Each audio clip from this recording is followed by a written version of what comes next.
नाजायज मोहब्बत एक जलती मोमबत्ती की तरह है। शुरू में ये आपका इर्द गिर्द रोशन कर देती है, फिर ये पिघलने और आपको अजियत देने लगती है, आखिरकार खत्म हो जाती है। फिर हर चीज पहले से ज्यादा अंधेरी हो जाती है और आपके पास सिर्फ राख बच जाती है। ये मिसाल बयान करने वाला यकीनन बहुत नाखुशगवार तजर्बात से गुजरा होगा। मुमकिन है आप में से कुछ कह उठे हों, ये मिसाल तो मेरे एहसासात की तर्जमान है। दरअसल आप अकेले उसका शिकार नहीं, ऐसे ही एहसासात रखने वालों पर एक एक्सपेरिमेंट किया गया, यानी जिनके माशूकों ने उन्हें छोड़ दिया था, उनके एहसासात के बारे में उनसे पूछा गया। तब कुछ हैरान कुन जवाबात मिले। मैं अभी आपको इस एक्सपेरिमेंट की तफसीलात बताऊंगा, मगर क्या आपको नहीं लगता कि मोहब्बत में नाकामी की कहानियां दरअसल हमेशा एक जैसी होती हैं? क्या इस ताल्लुक की चाल हमेशा एक जैसी नहीं होती? शुरू में हर चीज अच्छी चलती है, आप एक दूसरे को मोहब्बत भरे अल्फाज देते हैं, रोजाना गुड मॉर्निंग, शब बखेर, आई लव यू जैसे मैसेजेस होते हैं। फिर आप अपने माशूक को देखना, उसका हाथ थामना चाहते हैं। आप एहसासात के इस बहाव में खुद को रोक नहीं पाते। जब दिन इसी तरह बीत रहे होते हैं तो एक बार फिर आप अपने दिन की शुरुआत एक खूबसूरत टेक्स्ट मैसेज से करते हैं, मगर आपको इसका जवाब शाम में मिलता है। मुझे अब इस ताल्लुक में कोई दिलचस्पी नहीं रही।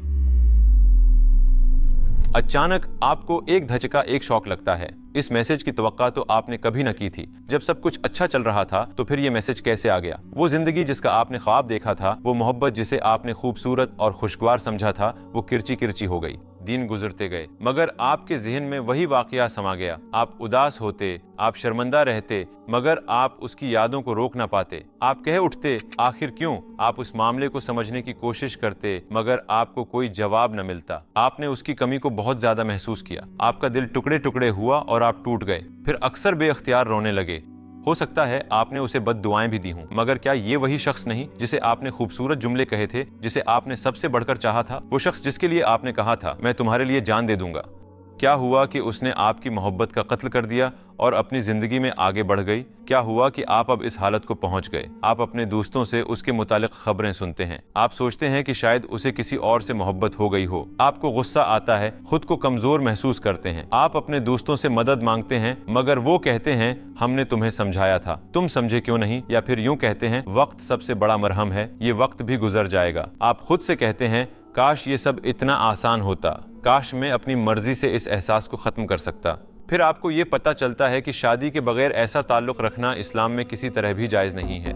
शायद मेरा रब मुझे उस अजियत से बचाना चाहता था जिससे मैं अब गुजर रहा हूँ। आजकल मूवीज, टीवी सीरीज और सोशल मीडिया हमें बताते हैं कि फ्लर्ट करना कितना मजेदार है, मगर वो ये कभी नहीं बताते कि उदास गीत कैसे उस दर्द की इक्कासी करते हैं। फ्लर्टिंग को इस्लाम में नाजायज मोहब्बत कहते हैं। मेरी ये बात सुनकर आप में से कुछ कह सकते हैं, फिर हम शादी कैसे करें? आप उस शख्स को पहले से जाने बगैर ये अहम फैसला कैसे कर सकते हैं? दरअसल इस्लाम आपको ये नहीं कहता कि मुलाकात किए बगैर शादी कर लो, मुस्तकबल में तो बहरहाल एक दूसरे को जान ही लोगे। नहीं, इस मामले को बिल्कुल गलत तौर पर समझा गया है। मैं इस पर बात करूंगा, मगर अभी मैं उस मामले के बारे में इस्लाम के सबसे मुमताज स्कॉलर्स में से एक बद्दी अल-जमा सईद नूरसी का कौल आपको सुनाना चाहता हूँ। वो कहते हैं, नाजायज मोहब्बत जिसके साथ हसद की तकलीफ, मोहब्बत में नाकामी की अजियत और हरजाई मोहब्बत का एहसास होता है, इस मामूली सी खुशी को एक जहर आलूद शहद में बदल देता है।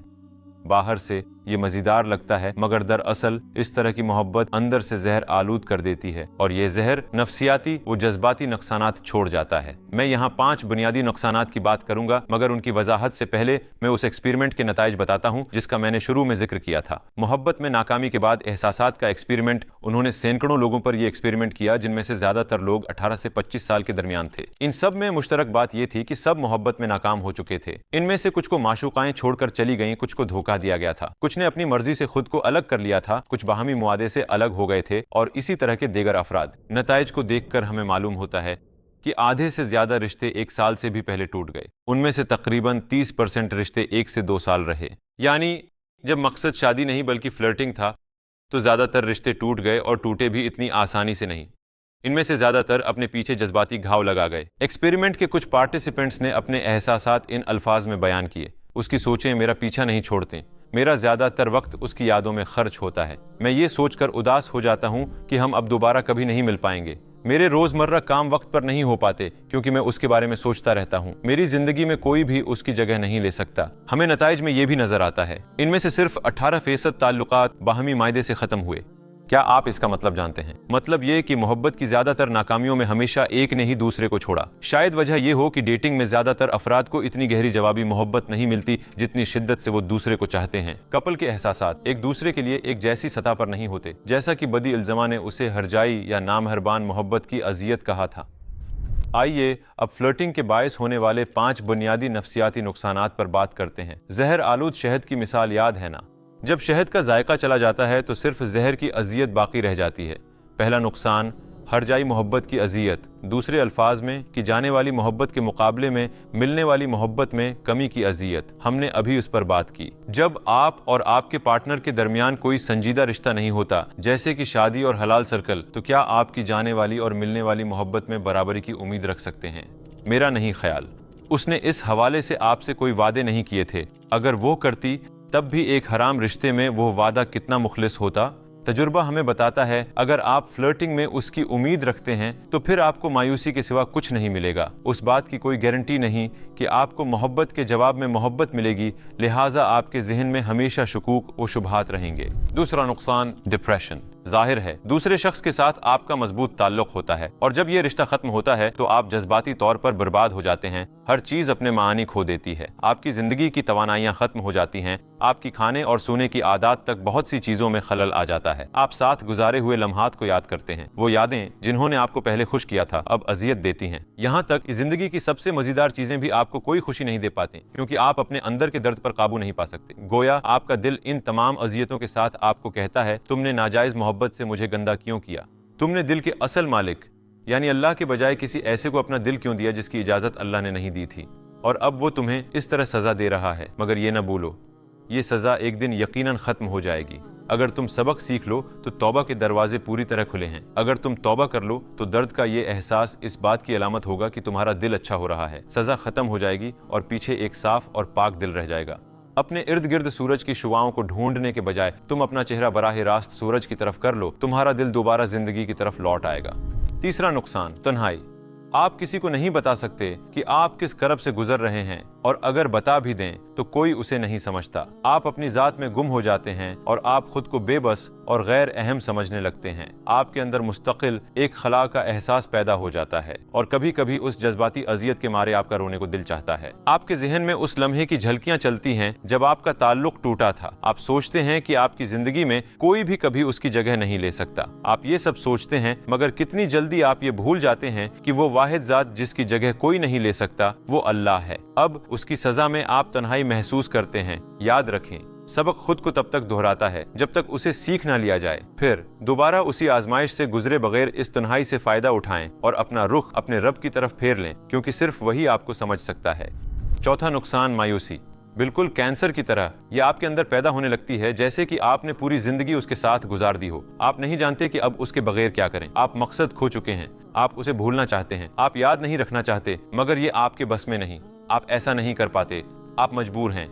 आपका दिल टुकड़े हो चुका है, मगर भूल नहीं पाते। मायूस वो होते हैं जो अल्लाह को हकीकतन नहीं जानते। जो उसे जानते हैं उनके लिए मायूसी की कोई गुंजाइश नहीं। आप खुद को अपने रब से दूर कर चुके हैं और उसने इस तरह से आपको अपनी याद दिलाई है। और अगर अब वो आपको अपनी याद दिला चुका है तो सबसे पहला पुरुमीद शख्स आपको ही होना चाहिए। फिर उन्हें छोड़ दें जिन्होंने आपको छोड़ दिया और जो आपको छोड़कर जाने वाले हैं। आपके लिए ये जानना काफी है कि आपके रब ने आपको नहीं छोड़ा। और आखिरी नुकसान हराम चीज की अजियत। हमारा रब हमें सूरतुल इसरा की आयत 32 में हुक्म देता है, जिना के पास भी न फटको। यहाँ ये बताया गया कि सिर्फ जिना के अमल नहीं बल्कि उन रास्तों से भी बचो जो इस तक लेकर जाते हैं। अल्लाह जिसने हमें पैदा किया, जाहिर है वही हमें सबसे बेहतर जानता है। जब इस तरह कुर्बत अख्तियार की जाती है तो अपनी ख्वाहिशात, अपने नफ्स और शैतान से बचना बहुत मुश्किल होता है। ऐसे बेशुमार लोग हैं जिन्होंने इस तरह नाकाबिल तलाफी गुनाह किए। हराम मोहब्बत चाहे कितनी ही मासूम नजर आए, इस गुनाह कबीरा की तरफ पहला कदम है। लिहाजा नाजायज मोहब्बत का ख्वाब देखना भी इंसान को गलत रास्ते की तरफ ले जा सकता है। चूंकि आप अपनी बीवी के साथ ये सब पहली मर्तबा तजुर्बा करने का मौका पाते हैं, लिहाजा आपकी पिछली जिंदगी उसे बेमजा बना सकती है। एक तरफ पहली मर्तबा उसका हाथ थामना, पहली मर्तबा उसके साथ सफर करना, तमाम चीजें पहली मर्तबा साथ तजर्बा करना, और दूसरी तरफ खुद को उसके सामने बिल्कुल नेक और पाकबाज भी पेश न कर पाना। तसव्वुर करें कि आप अपनी बीवी के साथ वक्त गुजार रहे हैं और अचानक आपको अपनी साबिका गर्लफ्रेंड याद आ जाती है जिसके साथ भी आपने यही सब किया था, तो आप कब तक इस तरह गुजारा कर सकेंगे? या क्या आप चाहेंगे कि आपकी बीवी ने माजी में किसी और के साथ यही सब किया हो? हमारा रब सूरह नूर की आयत 26 में फरमाता है, पाकबाज औरतें पाकबाज मर्दों के लायक हैं और पाकबाज मर्द पाकबाज औरतों के लायक। भाइयों और बहनों, याद रखो कि आपका आज का इंतखाब मुस्तकबल में आपके शरीकी हयात की पाकबाजी का तयन करेगा। लिहाजा इस्लाम हमें हलाल मोहब्बत और उसे पाने का तरीका बताता है ताकि हम अजियत न सहें। मसलन इस्लाम चाहता है कि आप अपनी बीवी से मोहब्बत करें और उसे अपने पास एक अमानत समझें जो कि जन्नत में भी आपकी हमेशा की बीवी होगी और जो दुनिया में आपके ईमान की हिफाजत करती है। अल्लाह के लिए एक दूसरे से मोहब्बत करने वाले कपल की नीयत अल्लाह की रजा हासिल करना होती है। मौत भी इस रिश्ते को ख़त्म नहीं कर सकती। दोनों को मौत तक और जन्नत में एक दूसरे का साथी समझना चाहिए। नाजायज़ मोहब्बत और हलाल मोहब्बत में फ़र्क दोनों जहानों में जन्नत और जहन्नम की तरह है। अब उस सवाल का जवाब देने का वक्त है जिसका आपको बहुत तजस्सुस होगा। इस्लाम ने जिस शादी का कहा है उसमें हम दूसरे फर्द को कैसे जान सकते हैं? हम कैसे शादी कर सकते हैं? फ्लर्टिंग के बगैर क्या वाकई किसी को जानना मुमकिन है? क्या उसमें खतरा नहीं है? मुझे उस मामले की वजाहत करने दें। इस्लाम ये नहीं कहता कि आप शादी के बाद ही एक दूसरे को जान सकते हैं। शादी से पहले भी एक दूसरे को जानने का वक्त होता है, मगर इस्लाम दरअसल उस मामले में संजीदगी लाता है और दोनों खानदानों को इस अमल में शामिल करता है। अजियत और गलतियों से बचने के लिए एहतियात करनी पड़ती है। मर्द और औरतें इस तरह से मिलते हैं कि वो तन्हा नहीं होते, वो एक दूसरे से सवालात करते हैं, उन्हें एक दूसरे को अच्छी तरह जानने का मौका दिया जाता है, उनकी निगाहों में एक दूसरे के लिए कशिश होती है। फिर ये मुलाकातें कुछ अरसा जारी रहती हैं, सवालात पूछे जाते हैं, एक दूसरे के जहनों को समझा जाता है, निगाहों के रास्ते उनके दिल एक दूसरे की जानिब खींच रहे होते हैं, यहाँ तक कि ये मामला मुकम्मल हो जाता है या वो लोग मजीद मुलाकातें न करने का फैसला कर लेते हैं। फ्लर्टिंग में लोग अमूमन सिर्फ मजा लेना चाहते हैं, मगर शादी उस चीज का नाम नहीं है। साथ मजे करने का मतलब हरगिज ये नहीं कि वो शख्स आपके लिए बिल्कुल ठीक होगा। ये दोनों लोग साथ मिलकर मुश्किलात से गुजरेंगे, उनमें इख्तिलाफ भी होगा, वो बहरानों से भी निपटेंगे, वो एक दूसरे की शख्सियत के तमाम पहलू जानेंगे और अगर अल्लाह ने उन्हें अता किए तो वो साथ मिलकर बच्चों की परवरिश करेंगे। सालों तक फ्लर्ट करने वाले कपल्स जो सिर्फ एहसासात और ख्वाहिशात पर फोकस करते हैं, ये कहते हुए अलग हो जाते हैं, मुझे लगा मैं तुम्हें समझता था, मगर इस्लामी मुलाकात के अमल में ये सब इस तरह से नहीं होता। दोनों का फोकस एक दूसरे को कायल करना नहीं होता, बल्कि वो ये फैसला करने की कोशिश करते हैं कि ये मेरे लिए सही जोड़ है या नहीं। यहाँ मकसद ये जानने की कोशिश होता है कि सामने वाले फर्द में कौन सी मुस्बत और मनफी खुसूसियात हैं। उनके दोस्तों और फैमिली से उनके उन तमाम पहलुओं के बारे में जाना जाता है कि जिनके साथ आप गुजारा कर सकते या नहीं। शादी के लिए उनकी तौक़ुआत को और उन चीजों को समझा जाता है जो वो शादीशुदा जिंदगी में नहीं चाहते। दूसरे अल्फाज में ये जाना जाता है कि शुरू से ही आपको किस किस्म के फर्द से वास्ता पड़ेगा ताकि आप दोनों मजबूत बुनियाद पर अपना रिश्ता कायम कर सकें। हम इंसान कमजोर हैं, खता के पुतले हैं, हम परफेक्ट नहीं हैं, मगर परफेक्ट न होने के बावजूद हम परफेक्ट मोहब्बत के पीछे भागते हैं और हम ऐसे शख्स की तलाश उस अल्लाह के बताए हुए तरीके पर नहीं करते जो हमारे दिल और हमारी जरूरियात को सबसे बेहतर जानता है, बल्कि हम अपने तरीके के मुताबिक करना चाहते हैं। बद्दील ज़मा सईद नुरसी ने एक मिसाल बयान की है। हमारी सूरत हाल बिल्कुल ऐसी है। वो कहते हैं, हम बहरी जहाज पर सवार हुए और हमारे हाथों में कुछ वजनी चीजें हैं। उमूमन हम ये करते हैं कि सफर के दौरान अपना वजन डेक पर रख देते हैं, मगर हमने ऐसा नहीं किया। सफर के इख्तिताम तक हम कहते रहे, नहीं, मैं अपना वजन खुद उठाऊंगा। दूसरे अल्फाज में, ना समझी में, हम दरअसल ये कह रहे होते हैं कि हमें जहाज के मालिक पर भरोसा नहीं है। बिल्कुल इसी तरह शादी के मामले में भी जब हम खुद को अल्लाह के हवाले नहीं करते तो मतलब ये होता है कि हमें उस पर भरोसा नहीं। वो हमें हमसे बेहतर जानता है, वो हमारी हर ज़रूरत को पूरा करने के काबिल है। हर चीज़ उसकी कुदरत में है, हमारी नहीं। वो हमें हमसे बेहतर जानता है, वो हमारी हर ज़रूरत को पूरा करने के काबिल है। हर चीज़ उसकी कुदरत में है, हमारी नहीं। वो हमारे लिए बेहतरीन और मुनासिब तरीन चीज़ जानता है, हम नहीं जानते। फिर उसका हुक्म मानने से ज़्यादा अक्लमंदी क्या हो सकती है? अगर हम दुआ करें और वो हमें एक खुशगवार शादीशुदा जिंदगी देना चाहे तो कौन उसे रोक सकता है? जिस सूरत हाल से भी हमारा वास्ता पड़ता है वो दरअसल एक पैगाम होता है, एक खत होता है जो हमें अल्लाह के बारे में बताता है। शादी भी एक आजमाइश और खत है ताकि हम अल्लाह को जान जाएं। अहम बात यह है कि हर सूरत हाल के पीछे उसके मानी को अच्छी तरह समझा जाए।